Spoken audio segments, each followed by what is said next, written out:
যা গরম পড়েছে, এই গরমে বেশিক্ষণ রান্নাঘরে থাকাই যাচ্ছে না। সেই কারণে সকালবেলায় চলে এসেছি রান্নাঘরে ব্রেকফাস্ট আর রান্নাটা করে ঝটপট বেরিয়ে পড়ব। তো আজকে ব্রেকফাস্টে একটু ছোলার তরকারি করব। তো ছোলাটা রাতে ভিজিয়ে রেখেছিলাম, তো ওর মধ্যে আলু কেটে দিয়েছি, টমেটো, পেঁয়াজ কুচি, গুঁড়ো মশলা যা যা দেওয়ার সব কিছু দিয়ে একসাথেই কুকারে সাদা তেল দিয়েছি, জিরে তেজপাতা ফোড়ন দিয়ে আমি ছোলা আলু সব একসাথে কষিয়ে নিয়েছি মশলার সাথে। তারপরে দিয়ে দিলাম স্বাদ মতো নুন আর ভালো করে আমি মশলাটাকে কষিয়ে নিলাম। আর এই পর্যায়ে একেবারে গ্যাসের ফ্লেমটা হাইতে রেখেছিলাম, তাহলে আলু ছোলা সব ভালো মতো কষানো হয়ে গেছে মশলার সাথে। পাশের গ্যাসে ভাতটা বসানো ছিল, একটা সিটি পড়ে গেছে, আমি গ্যাসটাকে অফ করে দিয়েছি। এবার ভালো মতো কষানো হয়ে গেছে মশলাটা, তার মধ্যে দিয়ে দিলাম আমি গরম জল আর ভালো করে নেড়েচেড়ে নিয়ে ঢাকনাটা বন্ধ করে 3-4টে সিটি দিলেই হয়ে যাবে এই ছোলা আলুর তরকারিটা। এদিকে আটাটাও মেখে রেখেছিলাম, কয়েকটা রুটি করে নিচ্ছি।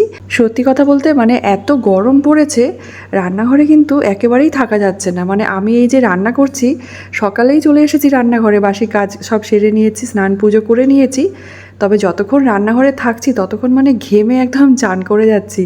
মানে এতটাই গরম পড়েছে এই বছরের গরমটা, মনে হচ্ছে একটু বেশিই পড়েছে গত বছরের তুলনায়। যতই ভাবি রান্নাঘর থেকে মানে ঝটপট বেরিয়ে যাব, তবে কিন্তু ব্রেকফাস্ট বানাতে তারপর রান্না বান্না সব সারতে সারতে সেই বেলা হয়েই যায় প্রত্যেক দিন। যাই হোক, ব্রেকফাস্টটা রেডি করে নিয়েছি, ভাতও হয়ে গেছে। এদিকে একটু ছোলার ডাল বসিয়ে দিলাম কুকারে, সামান্য একটু নুন দিয়ে ডালটা দিয়ে দিলাম সেদ্ধ হতে। আর এখানে কিছু সবজি আমি কেটে নিয়েছি, এখানে আছে কুমড়ো, বেগুন, ফুলকপি, মূলো, তারপরে ঝিঙে, পেঁপে এসব আছে, পটলও আছে। তো সব কিছু দিয়ে ছোলার ডাল দিয়ে একটু সবজি দিয়ে ডাল করব। তো তেলের মধ্যে দিয়ে দিয়েছি 5 ফোড়ন, তেজপাতা, শুকনো লঙ্কা আর কয়েকটা চেরা কাঁচা লঙ্কা। তারপরে দিয়েছি গ্রেট করা আদা, তারপরে একটু করে দিয়ে দিয়েছি গুঁড়ো মশলা, ওই 1/2 চামচ করে জিরে গুঁড়ো, আর দিয়েছি হলুদ।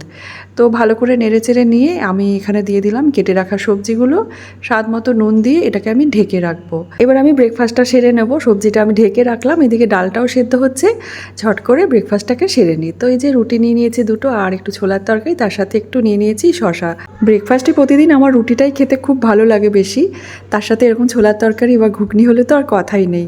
কিন্তু ওই যে এই গরমে প্রত্যেক দিন রুটিটা বানাতে ইচ্ছা করে না, সেই কারণে আর কি রোজ বানানো হয় না। যাই হোক, হয়ে গেছে ব্রেকফাস্ট করা। এদিকে আমার সবজিগুলোও সেদ্ধ হয়ে গেছে, ঢেকে রেখেছিলাম, আর ছোলার ডালটাও সেদ্ধ হয়ে গেছে। আমি সবজির মধ্যে সেদ্ধ করা ডালটাকে ঢেলে দিলাম। এবার ভালো করে একটু নেড়েচেড়ে নিয়ে আমি আরও মিনিট 5 রান্নাটা করে নেব। আর ছোলার ডালটা যখন বেশ সবজির সাথে মিশে যাবে তখন আমি নামিয়ে ফেলবো। তো এই ছোলার ডালটা সবজি দিয়ে এটা ভাতের সাথেও খেতে ভালো লাগে, আবার রুটির সাথেও কিন্তু খেতে ভীষণ ভালো লাগে। তো যাই হোক, সবজি দিয়ে ডাল আমার বানানো কমপ্লিট হয়ে গেছে।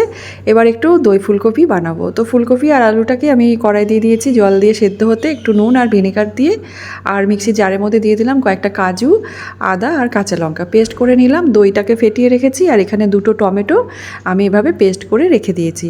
কড়াইতে সাদা তেলটা গরম করে প্রথমে আলু আর ফুলকপিটাকে একটু লাল করে ভেজে নেব। তো আমি সামান্য একটু এর মধ্যে দিয়ে দিয়েছিলাম নুন, আর আলু ফুলকপিটাকে ভেজে তুলে রেখেছি। ওই তেলের মধ্যে দিয়ে দিলাম গোটা জিরে, তেজপাতা আর গোটা গরম মশলা। তারপরে পেস্ট করে রাখা টমেটোটা দিয়ে দিলাম, ভালো করে নেড়েচেড়ে নিয়ে কাজু, আদা আর কাঁচা লঙ্কার পেস্টটাও দিয়ে দিলাম। আরও কিছুক্ষণ নেড়েচেড়ে আমি সমস্ত গুঁড়ো মশলাগুলো দিয়ে দিলাম 1/2 চামচ করে, যা দিই প্রত্যেক দিন রান্নাতে, জিরে গুঁড়ো, ধনে গুঁড়ো, কাশ্মীরি লঙ্কার গুঁড়ো আর হলুদ। ফেটিয়ে রাখা দইটাও দিয়ে দিলাম। এবার মিডিয়াম আঁচে রান্নাটাকে ভালো করে নিচ্ছি, মশলাটা কষিয়ে নিলাম। আর যখন মশলাটা ভালো মতো কষানো হয়ে গেছে, ভেজে রাখা আলু আর ফুলকপিটাও দিয়ে দিলাম স্বাদ মতো নুন, আর মিষ্টির জন্য এখানে দিয়ে দিলাম 1 চামচ গুড়ের পাউডার। তারপরে সমস্ত কিছু ভালো করে কষিয়ে নিয়ে আমি দিয়ে দিলাম এখানে গরম জল। জলটা দেওয়ার পরে ভালো করে নেড়েচেড়ে নিয়ে আমি ততক্ষণ রান্নাটা করে নেব যতক্ষণ না আলু আর ফুলকপিটা বেশ ভালো মতো সেদ্ধ হয়ে যায়, আর একটু মাখা মাখা হলে আমি নামিয়ে ফেলবো। দই ফুলকপিটা রান্না মোটামুটি হয়েই এসেছে। নামাবার আগে দিয়ে দিলাম গরম মশলার গুঁড়ো। আবারও কিছুক্ষণ নেড়েচেড়ে নিয়ে আমি এটাকে সার্ভ করে নিলাম। রান্নাবান্না কমপ্লিট হয়ে গেছে। বাবা, শান্তি হলো, আজকের মতো আমি ছুটি পেলাম আর কি রান্নাঘর থেকে। তো এবার খাবারটাকেও সার্ভ করে নিচ্ছি, সবজি দিয়ে ডাল, আর তার সাথে আজকে বানিয়ে নিয়েছিলাম দই ফুলকপি, আর কয়েকটা শসা কুচি নিলাম, আর একটা কাঁচা লঙ্কা নিয়ে নিলাম। তো এই ছিল বৃহস্পতিবারের লাঞ্চের মেনু, আপনাদের সাথে শেয়ার করে ফেললাম। আজকে নিরামিষ রান্নাবান্নাই করেছি, তবে বৃহস্পতিবারটা প্রত্যেক দিন এখন আর নিরামিষটা খাচ্ছি না, মাঝে মাঝে পেঁয়াজ রসুনটা খেয়ে নিই। শুক্রবার আর শনিবার আর মঙ্গলবারটাই এখন আমরা নিরামিষ খাচ্ছি। চলুন আজকের ব্লগটাও এখানে শেষ করি। ভিডিওটা কেমন লাগলো অবশ্যই একটা কমেন্ট করে জানাতে ভুলবেন না, কারণ আপনাদের কমেন্টগুলো আমার কাছে কিন্তু ভীষণ গুরুত্বপূর্ণ। আপনাদের কমেন্টগুলো আমাকে কিন্তু উৎসাহিত করে নতুন নতুন ভিডিও বানানোর। আপনারা ভালো থাকবেন, সুস্থ থাকবেন, ধন্যবাদ।